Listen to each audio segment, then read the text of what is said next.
ভারতীয় টিভির বিভিন্ন সিরিয়ালের চরিত্রের নামে প্রতি বছরই বাজারে আসতো পোশাক, আর সেই পোশাকই দখল করে রাখত ঈদ বাজার। বিয়ে, জন্মদিন আর পারিবারিক সব উৎসবে সারা বছর মাতিয়ে রাখত ভারতীয় পোশাক।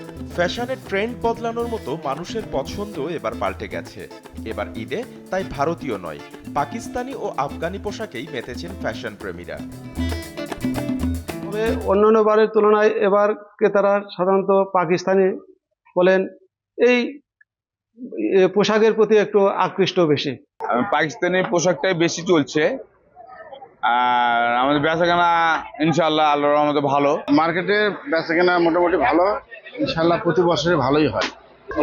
জমজম 3 পিস, তারপর আপনার হচ্ছে সুতি 3 পিস, এগুলো বেশি বিক্রি হচ্ছে। ক্রেতাদের মত, পাকিস্তানি লনের নরম কাপড়, আফগানি ডিজাইন ও আরামদায়ক কাপড় তাদের বেশি পছন্দ। দামও এবার মধ্যবিত্তের নাগালের মধ্যেই। তবে গরমের কারণে সুতি কাপড়ের চাহিদা এবার সবচেয়ে বেশি, তবে বেচাকেনাও ভালো। আমার মেইনলি পাকিস্তানি কালেকশন গুলো ভালো লাগছে, তো পাকিস্তানি আমি 3 পিস নিয়েছি আর আমার বোনের জন্য পাকিস্তানি সারা নিয়েছি। আমি পাকিস্তানি কাবলির ড্রেস নিয়েছি, পোশাক নিয়েছি। এগুলো দেখতে অনেক সুন্দর এবং পরতে অনেক মোলায়েম। আমি এবং আশপাশে দেখতেছি এগুলো বেশি চলতেছে বর্তমান ঈদে।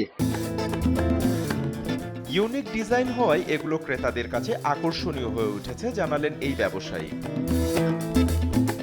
পাকিস্তানি পোশাকগুলো আসলে পরতে অনেক সফট হচ্ছে, মানে আরামদায়ক।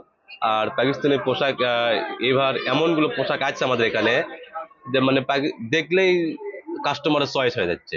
পাকিস্তানি ম্যাচিং কাজটা এটা বেশি চলছে এবং এই কাপড়গুলো এবার সর্বোচ্চ মনে করেন বাজারের সেরা কাপড়। নতুন পোশাক আর নতুন রঙে ঈদ আনন্দে মেতে উঠুক সবাই, এমনটাই আশা সকলের।